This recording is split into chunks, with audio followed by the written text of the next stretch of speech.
En el nombre del Padre, del Hijo y del Espíritu Santo. Ven, Espíritu Santo, llena los corazones de tus fieles y enciende en ellos el fuego de tu amor. Envía, Señor, tu Espíritu y todo será creado y se renovará la faz de la tierra. Oh Dios, que has iluminado los corazones de tus hijos con la luz del Espíritu Santo, haznos dóciles a tu Espíritu para que busquemos el bien y gocemos siempre de sus consuelos. Por Cristo nuestro Señor. Amén. Adorado sea el Santísimo Sacramento. Por siempre sea bendito y alabado. En el nombre del Padre, del Hijo y del Espíritu Santo. Muy bien. Vamos a comenzar entonces nuestra clase. Les voy a compartir un poquito la pantalla.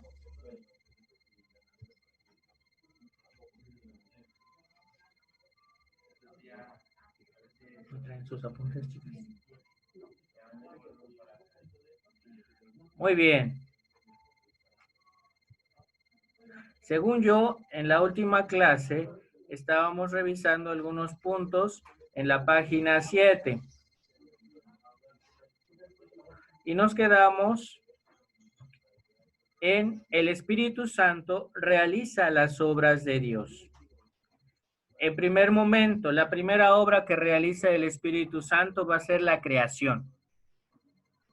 Ajá. Aquí me gustaría partir de una reflexión.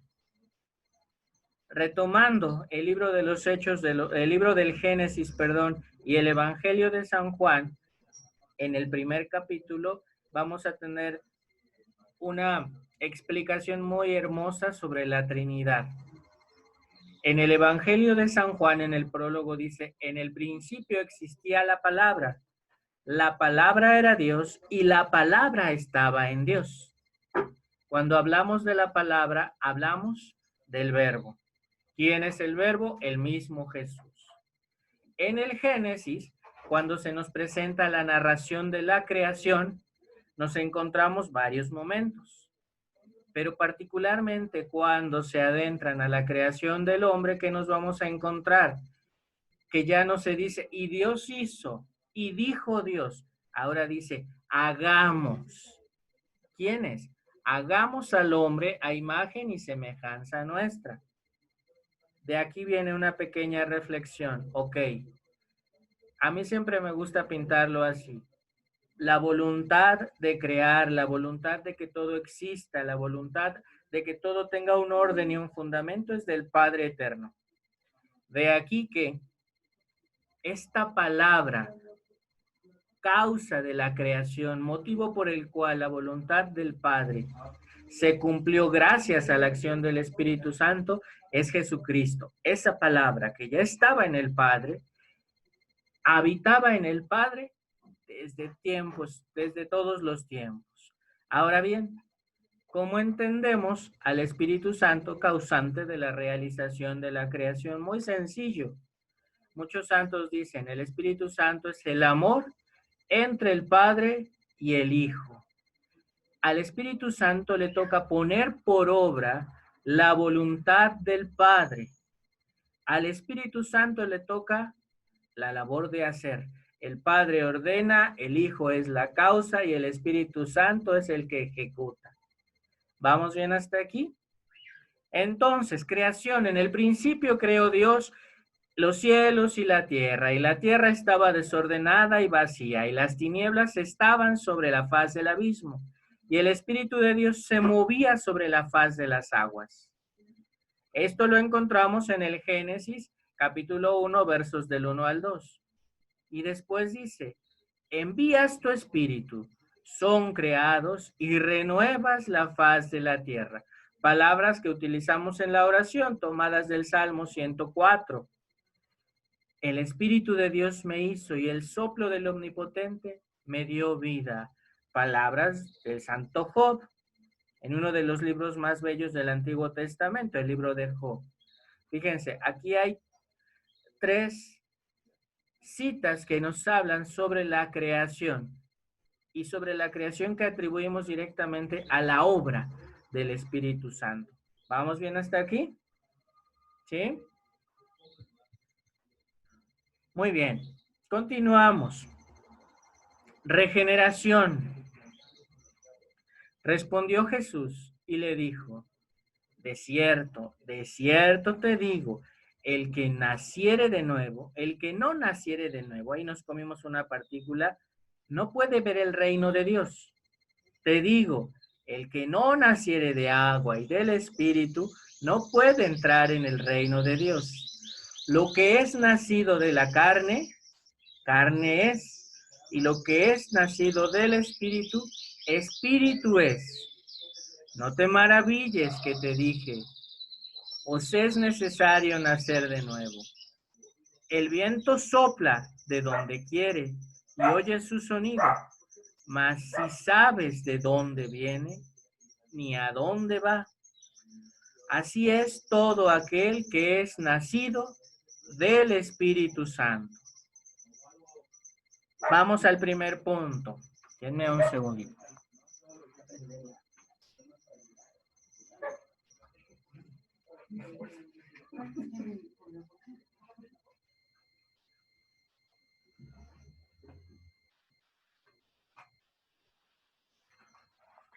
Bien.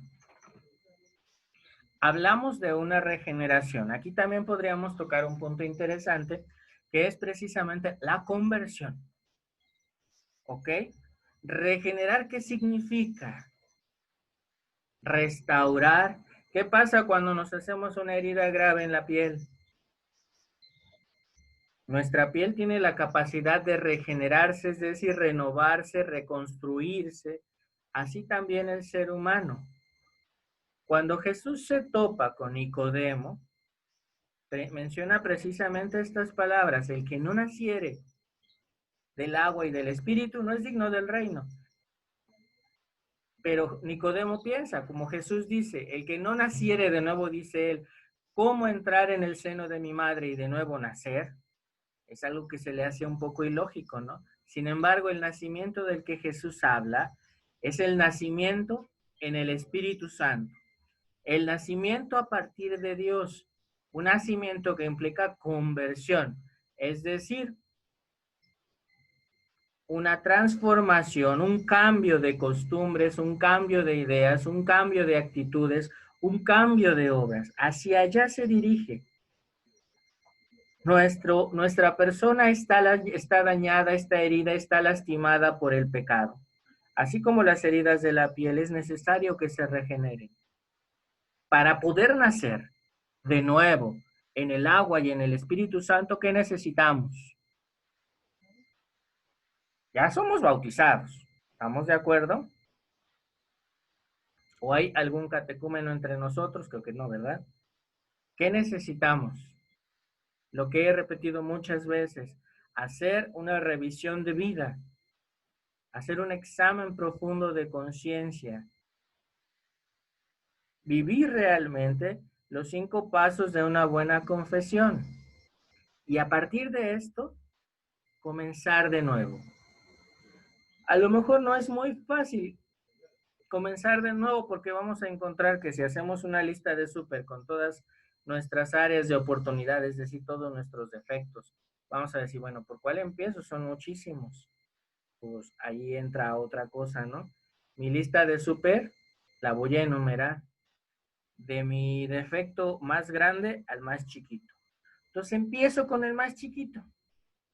A lo mejor hoy empecé con un chiquito y uno no tan chiquito y pude trabajarlos los dos. Mañana, sin descuidar estos, me voy a aventar a uno que esté un poquito más grande y así sucesivamente. A este proceso le voy a llamar conversión.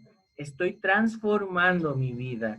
Estoy muriendo al hombre viejo y estoy naciendo a un hombre nuevo. ¿Ya me entendieron? ¿Sí? La hermana Guillermina la veo muy pensativa. Continuamos. Bueno, estoy escuchando y lo estoy pensando de, Se bueno, queda pensativa, hermanita. sí, bueno, pero con reflexión a lo que nos está usted diciendo, lo que nos está usted enseñando. Muy bien. Continuamos.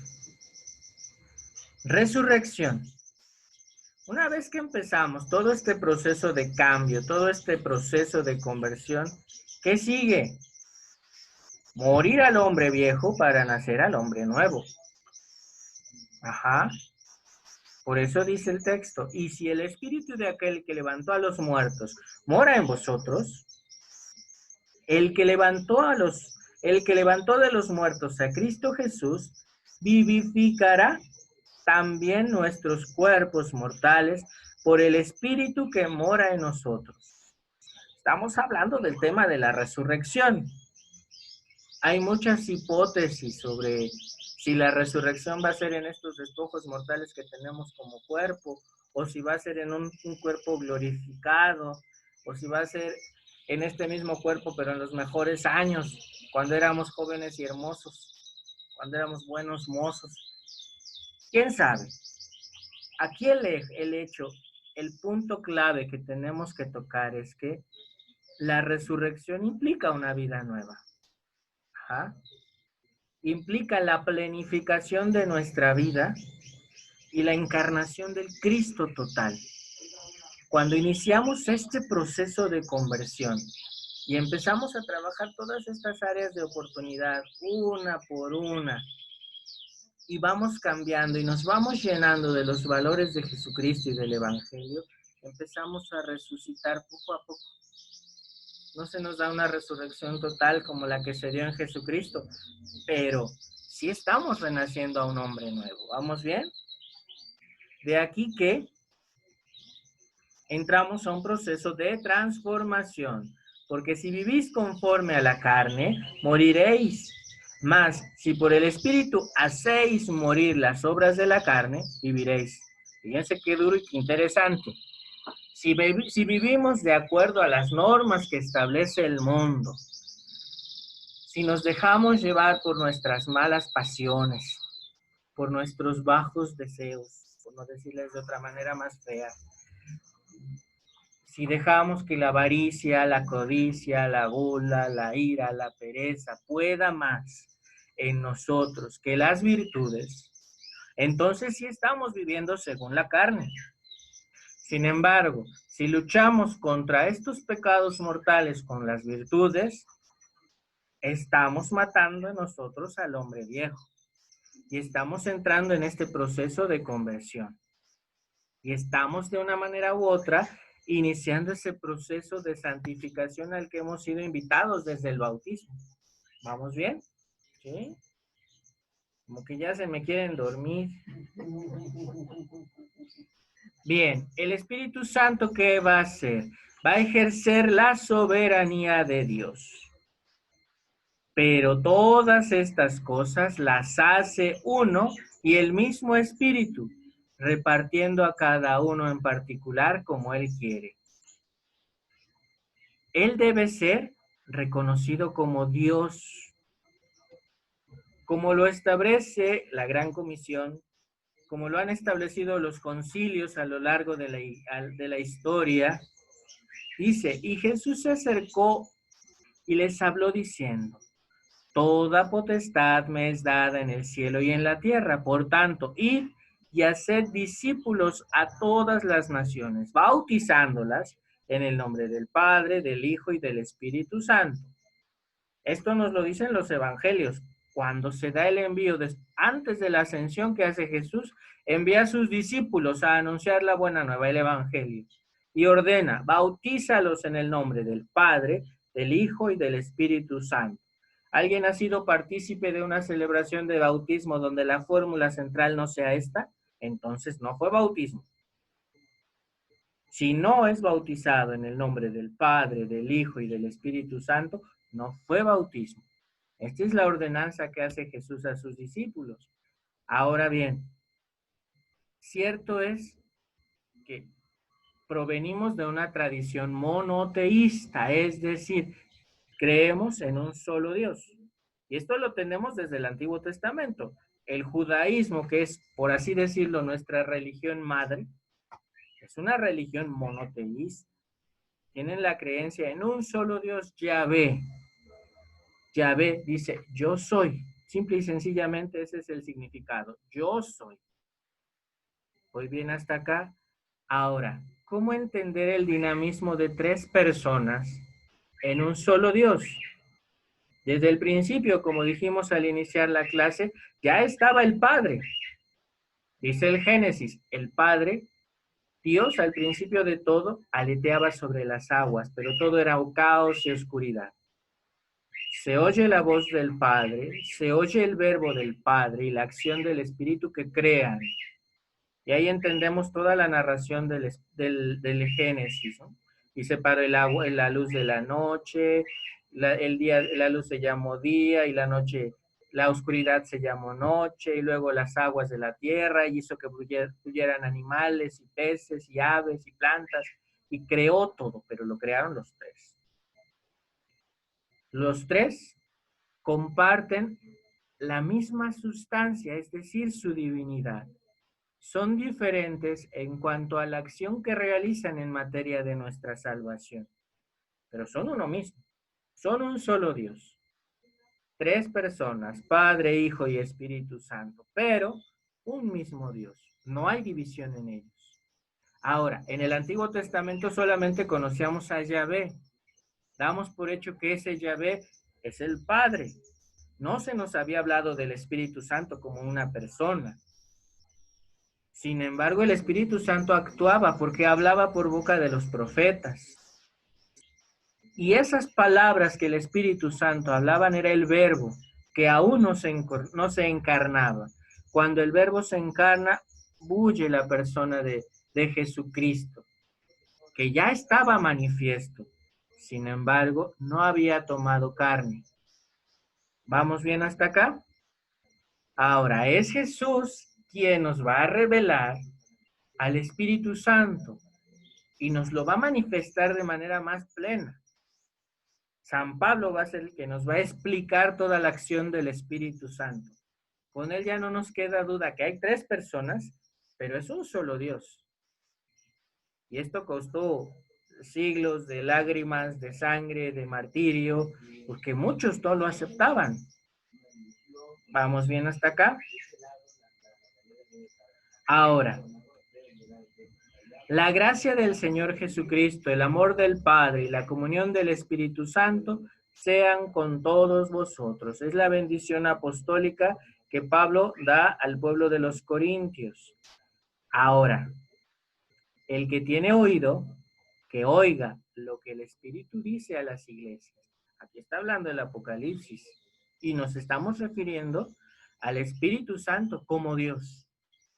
Ajá. No como una manifestación, no es Dios mismo, no es un mensajero, es Dios mismo el que habla, como lo establece la administración de la iglesia. Ahora bien, hay diversidad de dones, pero el Espíritu es el mismo.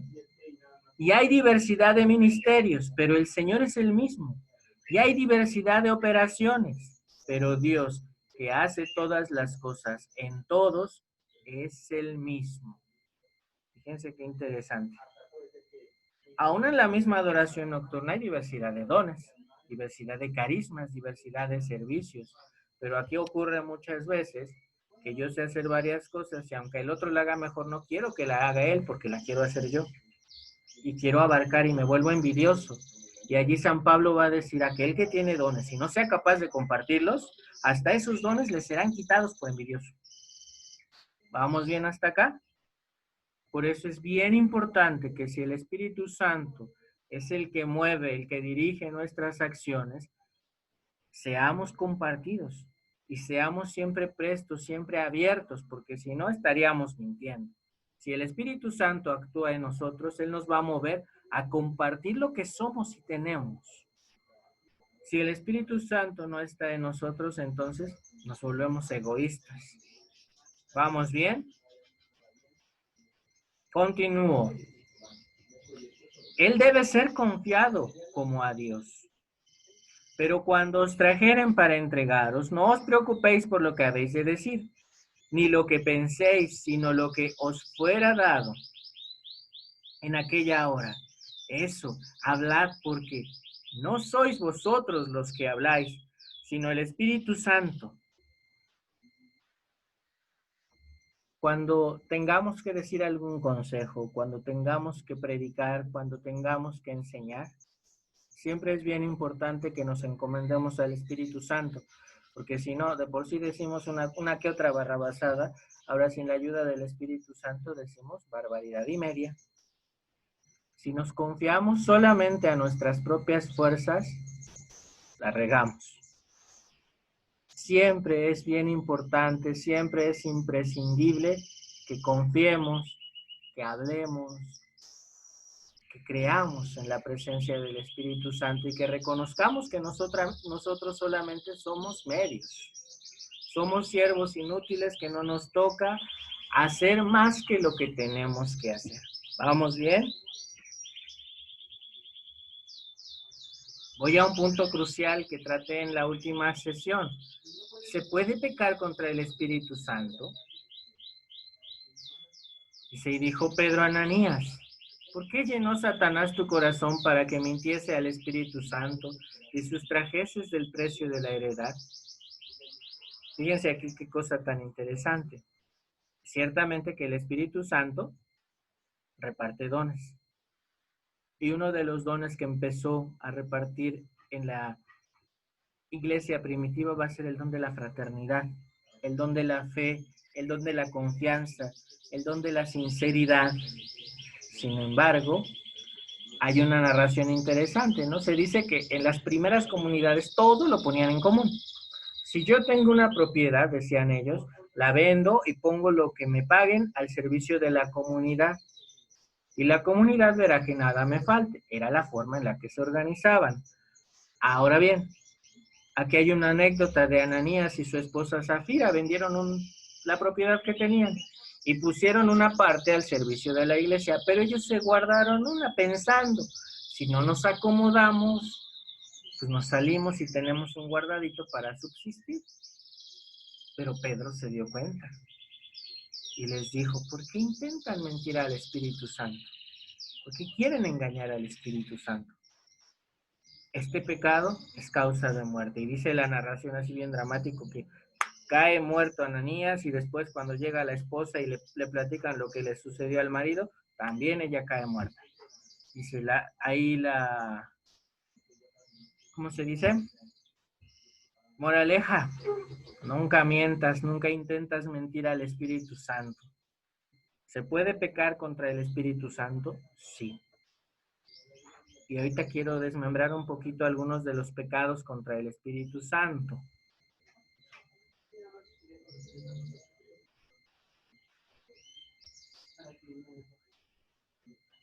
Vamos a ver los pecados contra el Espíritu Santo.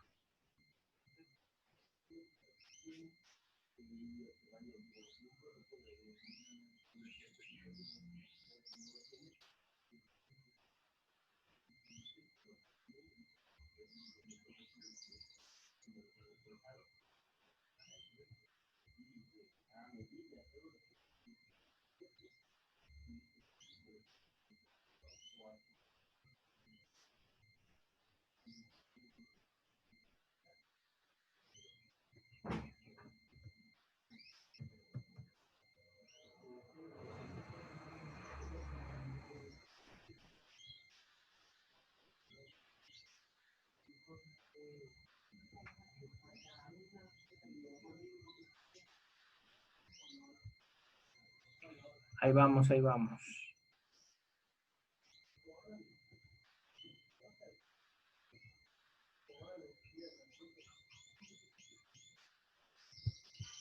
Bien. Se los voy a compartir también para que lo vayamos viendo.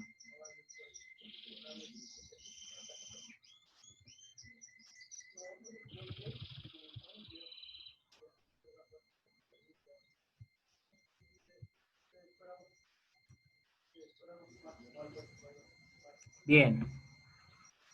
Dice, luego, aquí hay una pequeña narración del Evangelio de Marcos en el capítulo 3, del 20 al 30. Dice, luego entró en una casa y de nuevo se aglomeró tanta gente que ni siquiera podían comer, él y sus discípulos. Cuando se enteraron sus parientes, salieron a hacerse cargo de él porque decían, está fuera de sí. Los maestros de la ley que habían llegado de Jerusalén decían: está poseído por Belcebú, expulsa a los demonios por medio del príncipe de los demonios. Entonces Jesús llamó y les habló en parábolas. Dice: ¿cómo puede Satanás expulsar a Satanás? Si un reino está dividido contra sí mismo, este reino no puede mantenerse en pie. Y si una familia está dividida contra sí misma, esa familia no puede mantenerse en pie. Igualmente Satanás, si se levanta contra sí mismo y se divide, no puede mantenerse en pie, sino que ha llegado su fin.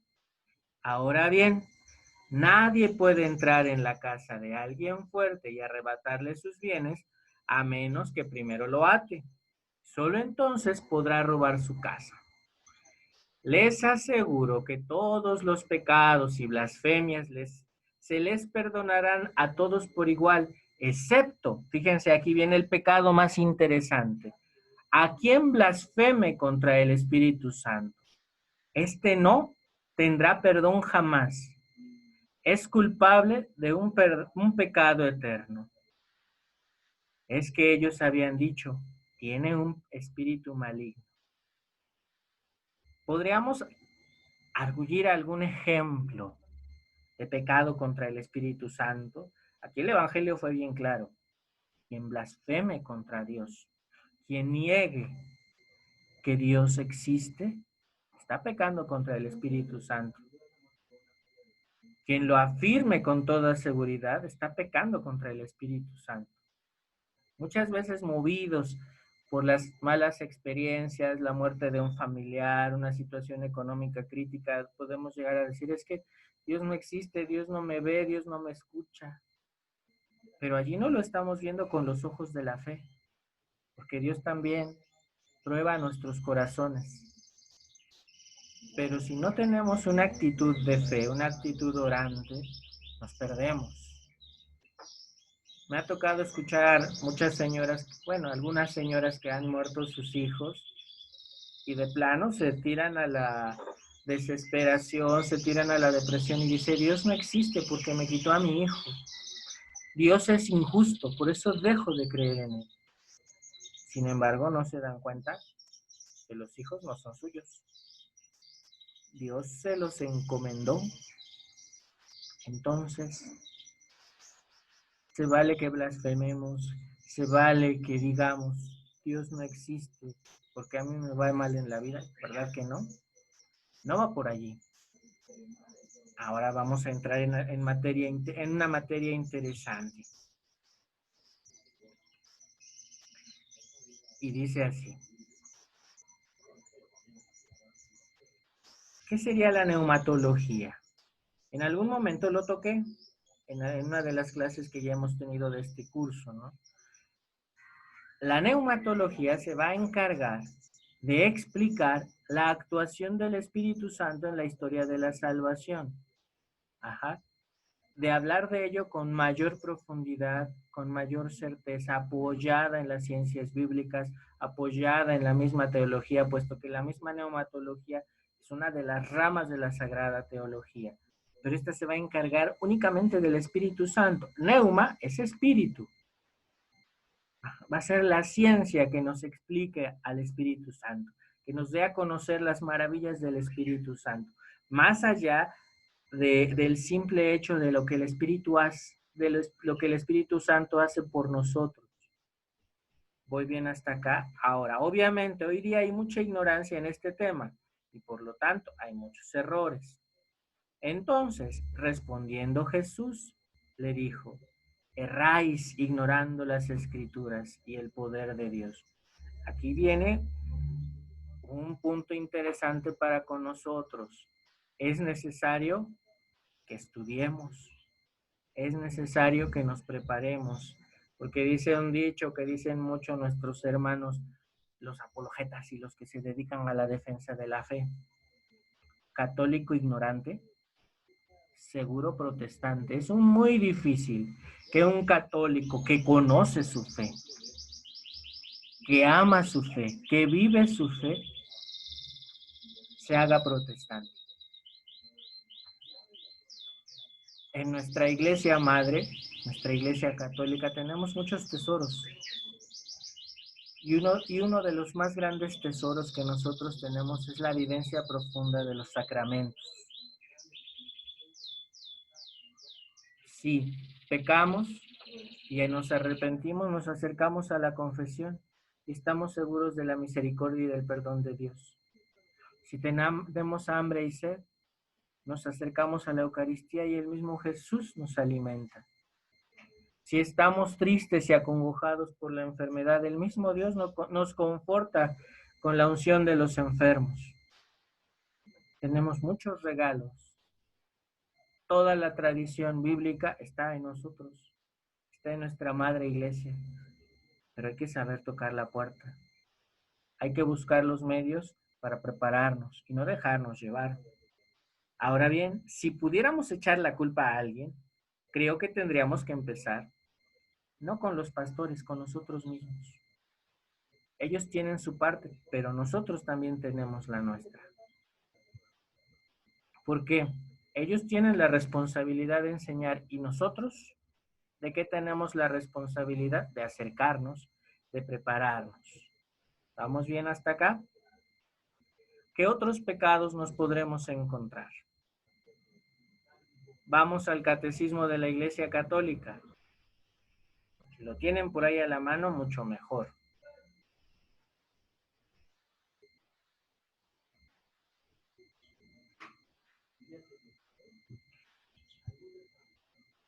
En el número 1864,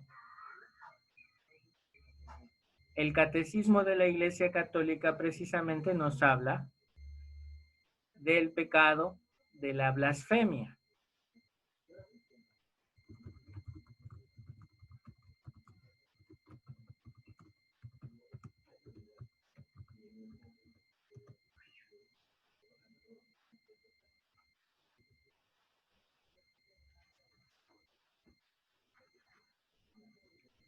Y dice así: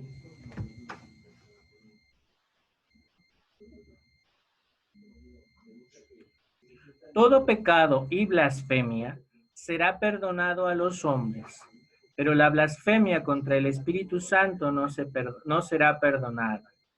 No hay límites a la misericordia de Dios, pero quien se niega deliberadamente a acoger la misericordia de Dios mediante el arrepentimiento, rechaza el perdón de los pecados y la salvación ofrecida por el Espíritu Santo. Semejante endurecimiento puede conducir a la condenación final y a la perdición eterna. Explico esta parte porque esto es algo fundamental. ¿Podemos ser pecadores toda nuestra vida? Sí, lo somos, de hecho. La blasfemia, el pecado contra el Espíritu Santo, es dudar de su misericordia, no solo de su existencia.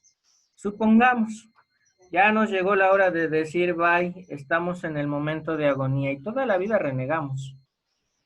Pero en el último momento nos acordamos de Dios, nos acogemos a su misericordia y le pedimos perdón por todas nuestras faltas.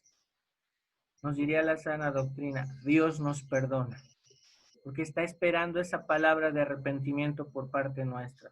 No quiere decir que luego vamos a irnos derechito al cielo, ¿no? Dice la teología, existe un lugar de refrigerio, un lugar donde las almas tienen que aguardar, y es el purgatorio. De ese lugar solamente podrán salir estas almas mediante la intercesión de los que estamos aquí.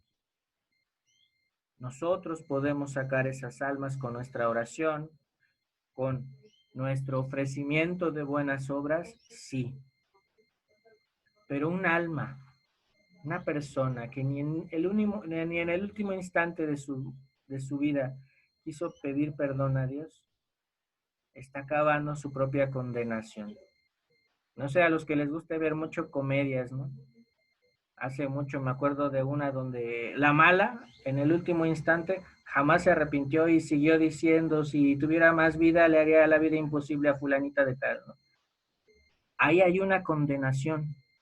¿Y quién cavó esa condenación? ¿Quién determinó esa condenación? La propia persona. ¿Quién nos da los medios para alcanzar la vida eterna? Dios. ¿Qué es lo que necesitamos allí? Estar muy atentos. Si no estamos atentos a los medios, nomás no pasamos. ¿Vamos bien hasta acá? ¿Sí? Sí. Continuamos. La obra del Espíritu Santo, según lo declara el Antiguo Testamento. Alguien ha dicho que el Espíritu Santo está mencionado 88 veces en el Antiguo Testamento. No obstante esto, la enseñanza del Espíritu Santo no está tan clara en el Antiguo Testamento como lo está en el Nuevo. Sus manifestaciones, al venir sobre individuos y alzando sus ojos, vio a Israel alojado por sus tribus, y el Espíritu de Dios vino sobre él, y el Espíritu de Yahvé vino sobre Jefté, y pasó por Galaad y Manasés, y de allí pasó a Mizpá de Galaad, y de Mizpá de Galaad pasó a los hijos de Amón.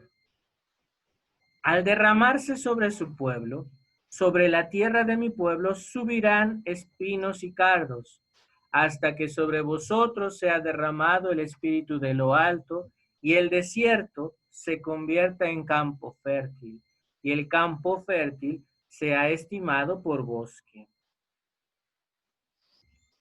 Al llenar a los hombres, y yo he llenado del Espíritu de Dios en sabiduría e inteligencia, en ciencia y en todo arte, diría Miqueas.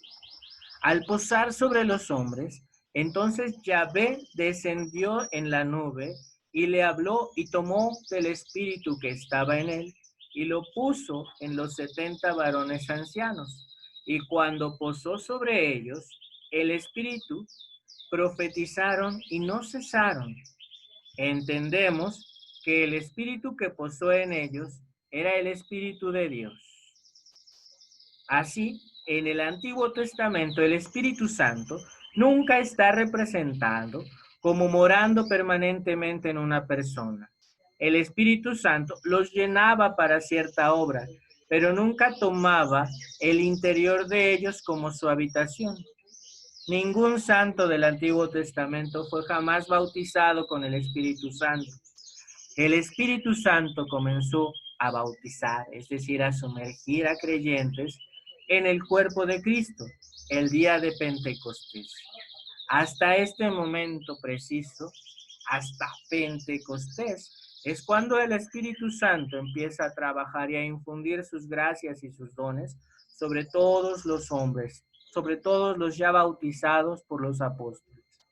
En el Antiguo Testamento, como vimos en esta serie de narraciones, el Espíritu Santo fue creando, fue hablando, fue acompañando, fue cuidando al pueblo, pero jamás hubo una manifestación como la habrá en el Nuevo Testamento. Pues bueno, mis hermanos, vamos a dejarle hasta aquí.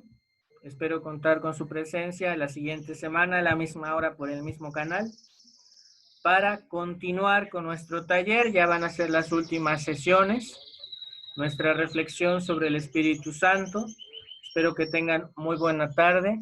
Cualquier duda nos pueden escribir ahí en el grupo de WhatsApp de Teología del Espíritu Santo. Cualquier inquietud, podemos estar en contacto con ustedes por allí. Muchas gracias, que tengan buena tarde. Vamos a dar gracias en el nombre del Padre, del Hijo y del Espíritu Santo. Te damos gracias, Señor, por todos los beneficios que nos has concedido en esta tarde. Tú que vives y reinas por los siglos de los siglos. Amén. Adorado sea el Santísimo Sacramento, por siempre sea alabado. Que tengan buena tarde, hermanos. Buenas tardes, hasta luego. Hasta luego.